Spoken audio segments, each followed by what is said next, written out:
Hello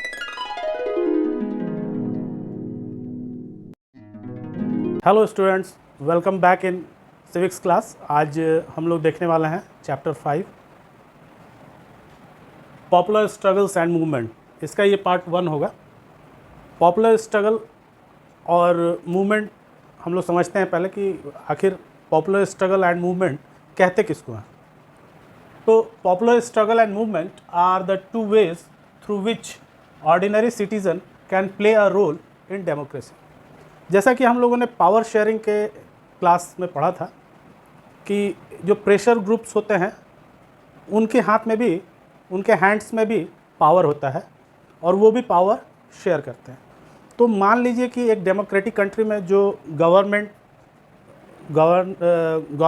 चला रही है, वो मान लीजिए कि कुछ ऐसे डिसीजंस लेने लगे जो नागरिक को लगे कि वो सूटेबल नहीं है उनके लिए। तो उनको तो 5 साल के लिए चुना गया है। 5 साल से पहले सिटीजन्स उनको हटा भी नहीं सकते हैं, क्योंकि उनका राइट तो 5 साल में एक बार आने वाला है वोट देने का। तो वो उस गवर्नमेंट को हटा नहीं सकते हैं। फिर वैसी स्थिति में क्या किया जाता है कि popular struggle and movement are the two ways. ये दो तरीके हैं, पॉपुलर स्ट्रगल्स एंड मूवमेंट्स। ये दो तरीके हैं जिससे थ्रू विच ऑर्डिनरी सिटीजन्स, जो एक देश के नागरिक हैं, जो ऑर्डिनरी सिटीजन्स हैं किसी कंट्री के, can play a role in democracy. वो डेमोक्रेसी में अपना रोल प्ले कर सकते हैं और सरकार को मजबूर कर सकते हैं कि वो जो डिसीजंस ले रहे हैं उनमें सुधार करे या उनको विड्रॉल करे, नए सुधार के साथ वो आए। इसके लिए गवर्नमेंट पे प्रेशर क्रिएट कर सकते हैं, क्योंकि हटा तो सकते नहीं हैं उस गवर्नमेंट को, क्योंकि गवर्नमेंट जो है उन्हीं के द्वारा चुनी गई है और वो 5 साल से पहले हटने वाली नहीं है अगर वो फुल मेजॉरिटी में है। कोई कोalition गवर्नमेंट नहीं है। अगर कोalition गवर्नमेंट होती है तो कोalition का एक पार्ट जो होता है वो कभी कभी गवर्नमेंट से डिफ़र कर जाता है और वो अपना सपोर्ट विड्रॉल करता है। ऐसी स्थिति में सरकारें गिर जाती हैं। लेकिन मान लीजिए कि कोई सरकार जो है वो फुल मेजॉरिटी में है, तो उनको सिटीजन चाह के भी 5 साल के अंदर हटा नहीं सकते हैं। तो उनके पास रास्ते ये दोनों बच जाते हैं, पॉपुलर स्ट्रगल्स एंड मूवमेंट्स। तो वो संघर्ष कर सकते हैं और आंदोलन कर सकते हैं। मूवमेंट्स का मतलब आंदोलन होता है।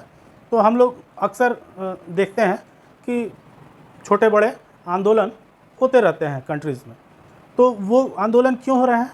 क्योंकि वो किसी न किसी बात पे गवर्नमेंट से डिफ़र करते हैं, उनके तौर तरीक़ों से या उनके द्वारा जो लॉज इम्प्लीमेंट किए गए हैं उनके कारण।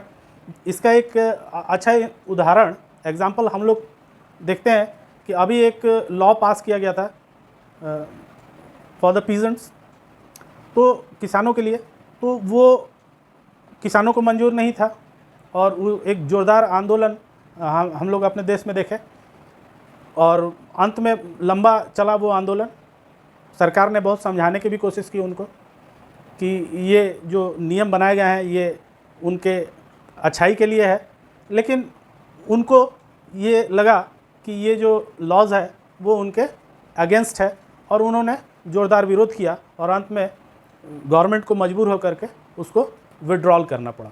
तो इस तरह हम लोग देखते हैं कि पॉपुलर स्ट्रगल्स और मूवमेंट्स का ये दोनों ही रास्ते अपनाए जाते हैं नागरिकों के द्वारा, जब वो चाहते हैं कि वो अपना ऑपोजिशन दर्ज करें उन गवर्नमेंट के किसी भी चीज़ से। अगर उनको परेशानी है तो ये दो रास्ते उनके पास होते हैं।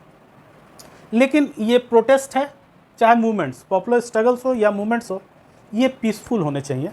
इसमें आर्म्स का और किसी भी प्रकार का वायलेंस अगर होता है तो ये कानून की दृष्टि से गलत होता है। इसमें किसी प्रकार का वायलेंस नहीं होना चाहिए। ये एक पीसफुल प्रोटेस्ट होना चाहिए और हमारे कॉन्स्टिट्यूशन में भी इसका प्रावधान है। आर्टिकल 19 सब क्लॉज 1 में ये फंडामेंटल राइट्स के अंतर्गत आता है और हम लोग को ये अधिकार है कि हम लोग गवर्नमेंट के खिलाफ पॉपुलर स्ट्रगल्स एंड मूवमेंट चला सकते हैं।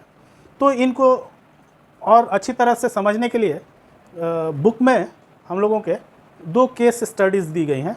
एक तो हम लोगों को नेपाल के बारे में एक केस स्टडी पढ़ना है और दूसरा बोलोविया एक देश है जिसकी केस स्टडी पढ़नी है। तो पहले इस पार्ट में हम लोग नेपाल की केस स्टडी देखने वाले हैं कि नेपाल में क्या कुछ हुआ वो हम लोग समझते हैं। This is the case study of a movement for restoring democracy in Nepal. ये जो हम लोग पढ़ रहे हैं केस स्टडी नेपाल के बारे में, ये इस बात को लेकर है कि वहाँ पर डेमोक्रेसी को ख़त्म कर दिया गया था, उसके रिस्टोरेशन के लिए नेपाल में जो है एक मूवमेंट चलाया गया और वो मूवमेंट सफल हुआ और फिर से वहाँ डेमोक्रेसी रिस्टोर हुई। तो उस केस को हम लोग देखने की कोशिश करते हैं कि क्या हुआ था उस समय। Nepal was a constitutional monarchy. Constitutional monarchy मतलब कॉन्स्टिट्यूशन भी है और उसके तहत एक राजतंत्र है, मोनार्चियल गवर्नमेंट। तो ऐसी एक गवर्नमेंट वहाँ पे रन कर रही थी। द किंग बीरेंद्र जिसके हेड थे, किंग बीरेंद्र थे, और ये जो किंग बीरेंद्र थे वॉज किल्ड इन 2001। 2001 में इनका मर्डर हो जाता है। इनके लगभग परिवार के बहुत सारे सदस्यों को मार दिया जाता है। अब इस कॉन्स्पिरेसी के पीछे कौन था ये अभी तक पता नहीं चल पाया, लेकिन उनके पूरे फैमिली को मार डाला गया किंग बीरेंद्र के 2001 में। After the death of king Birendra, king Gyanendra become the new king. उसके बाद उनकी जगह पर किंग ज्ञानेंद्र, पहले कौन थे? किंग बीरेंद्र, उसके बाद बने किंग ज्ञानेंद्र, वहाँ के किंग बने। और इन्होंने इन 2005, ये मरे थे बीरेंद्र 2001 में, और इन्होंने 2005 में ज्ञानेंद्र ने, किंग ज्ञानेंद्र ने 2005 में dismiss the prime minister and dissolve the parliament. उन्होंने प्राइम मिनिस्टर को डिसमिस कर दिया और पार्लियामेंट को डिसॉल्व कर दिया, यानी भंग कर दिया। यानी कि वहाँ पे अब क्या हो गया, वहाँ पर मोनार्चियल गवर्नमेंट, कॉन्स्टिट्यूशनल मोनार्चियल गवर्नमेंट जो थी वो अब नहीं रह गई, वहाँ पर डायरेक्ट किंगशिप हो गई किंग ज्ञानेंद्र की। द प्रोटेस्ट स्टार्टेड इन अप्रैल 2006। इसको लेकर के लोगों ने अप्रैल 2006 में प्रोटेस्ट स्टार्ट किया in Nepal. All major political parties form a 7 party alliance. सारी जितनी भी पॉलिटिकल पार्टीज थी उस समय नेपाल में, वो एक जगह इकट्ठी हो गई और उन्होंने एक 7 पार्टी अलायंस बनाया। वो मिल करके उन्होंने एक अलायंस तैयार किया जिसका नाम था 7 party alliance.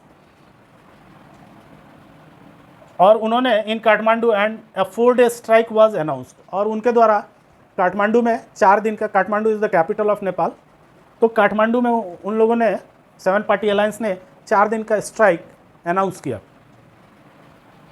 Protest soon turn into an indefinite strike. जल्दी ही वो स्ट्राइक जो था वो इनडिफिनिट स्ट्राइक में चेंज हो गया। यानी कि इनडिफिनिट स्ट्राइक किसको कहते हैं? जिसे कोई टाइम लिमिटेशन न हो, जब तक उनकी बातें न मान ली जाए ये स्ट्राइक तब तक चलेगा, उसको हम लोग इनडिफिनिट स्ट्राइक कहते हैं। तो उन्होंने वो जो 4 दिन का पहले अनाउंस हुआ था स्ट्राइक, उसको उन्होंने कन्वर्ट कर दिया इनडेफिनिट स्ट्राइक में। और उनका कहना था कि जब तक यहाँ डेमोक्रेसी रिस्टोर नहीं हो जाती है तब तक ये स्ट्राइक नेपाल में चलेगी। Maoist and various other organisation join with 7 party alliance. Maoist जो है वहाँ एक आर्म स्ट्रगल करने वाली ऑर्गेनाइजेशन जैसी है जो गवर्नमेंट के खिलाफ आर्म का प्रयोग करती है। तो वो भी जो थी वो 7 पार्टी अलायंस के साथ हो गई। They have 3 demands. उनकी 3 डिमांड्स थी main. They were demanding for 3 things. First was restoration of parliament, कि पार्लियामेंट को रिस्टोर किया जाए। जैसे पार्लियामेंट पहले चल रही थी 2005 तक, वैसे पार्लियामेंट फिर से इस्टेब्लिश कर दी जाए, रिस्टोर कर दी जाए। And power to an all party government, और पावर को एक ऑल पार्टी गवर्नमेंट, जैसे इन लोगों ने अलायंस बनाया था 7 पार्टी अलायंस और उसमें मॉइसेस भी मिल गए थे, तो एक बड़ा ऑर्गेनाइजेशन इन्होंने फॉर्म कर लिया था मूवमेंट के रूप में। तो उन लोगों का ये मानना था कि इस पार्टी को गवर्नमेंट सौंप दी जाए और किंग जो है वो इस बात को मान लें। और थर्ड पॉइंट था उनका, थर्ड डिमांड था कि ए न्यू कॉन्स्टिट्यूएंट असेंबली, और एक नई constituent assembly after the election establish की जाए। तो जैसे जैसे स्ट्राइक बढ़ती जा रही थी, लोगों की संख्या उस अलायंस के साथ बढ़ती जा रही थी, और जितना ही पब्लिक जुड़ रही थी इस अलायंस के साथ, किंग उतना ही प्रेशर में आ रहे थे। They served an ultimatum of 24 April 2006 to the king. उन्होंने किंग को एक अल्टीमेटम, एक डेडलाइन दिया कि आप इस डेट तक मान जाइए, और वो डेट था 25 अप्रैल 2006। उन्होंने एक अल्टीमेटम दे दिया और एक डेडलाइन खींच दी कि इस दिन अगर आप नहीं देंगे तो फिर ये प्रोटेस्ट और अपने अगले स्टेप में जाएगा। इन pressure the king accepted all 3 demands, और किंग इस तरह प्रेशराइज्ड हो गए कि उन्हें मानना पड़ा 7 पार्टी अलायंस के वो सारी 3 शर्तें उन्होंने मान ली। किंग ने 7 party alliance choose Girija Prasad Koirala as a new PM of the interim government. Interim government किसको कहते हैं? इसको कहते हैं हिंदी में कार्यवाहक सरकार। मतलब जब तक इलेक्शन ना हो जाए और एक चुनी हुई सरकार ना आ जाए, तब तक 7 पार्टी अलायंस ने एक टेम्पररी गवर्नमेंट क्रिएट किया और उसका पीएम बनाया गिरजा प्रसाद कोइराला। आप लोग मनीषा कोइराला को जानते होंगे, जो हमारे फिल्म इंडस्ट्री में है। उनके फादर हैं ये गिरजा प्रसाद कोइराला। तो 7 party alliance choose Girija Prasad Koirala as a new PM for the interim government. वो जो आंतरिक गवर्नमेंट बनी, यानी टेम्पररी गवर्नमेंट जो क्रिएट की गई 7 पार्टी अलायंस है, क्योंकि अभी तो चुनाव हुआ नहीं था, इसलिए तब तक के लिए, जब तक चुनाव ना हो जाए और एक चुनी हुई गवर्नमेंट ना आ जाए नेपाल में, तब तक के लिए उन लोगों ने क्या किया, गिरजा प्रसाद कोइराला को एज अ पीएम चुन लिया। इन 2008 Nepal become a federal democratic Republic.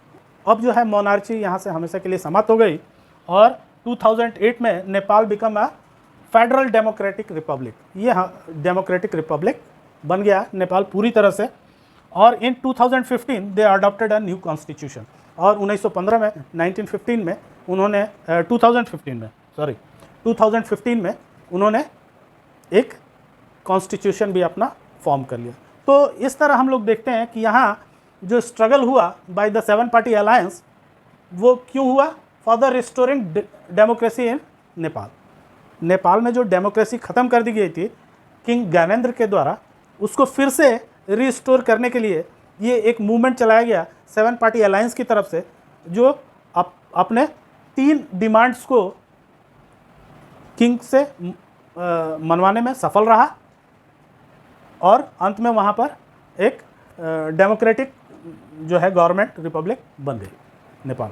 तो इस तरह से हम लोग देखते हैं कि संघर्ष और मूवमेंट्स के द्वारा चेंजेस और लाए जा सकते हैं। गवर्नमेंट को एक सही दिशा में काम करने के लिए मजबूर किया जा सकता है पीपल्स के द्वारा। भले ही वो 5 साल के लिए पहले ही चुन लिए गए हों, 5 साल तक तो उनको हटाया नहीं जा सकता है, लेकिन ये मजबूर किया जा सकता है कि वो अपने निर्णयों पर को बदलें और उसको चेंज करें। तो इस तरह हम लोगों ने देखा कि नेपाल में एक सफल आंदोलन हुआ और वहाँ पर फिर से डेमोक्रेसी रिस्टोर हो गई। तो बच्चों, ये तो था पार्ट फर्स्ट। सेकंड पार्ट में हम लोग देखेंगे बोलिविया की स्टोरी क्या है, वहाँ के केस स्टडी जो बोलिविया की है उसको हम लोग देखेंगे। तब तक अपने फ्रेंड्स के साथ शेयर कीजिए, लाइक कीजिए वीडियो को। Thank you.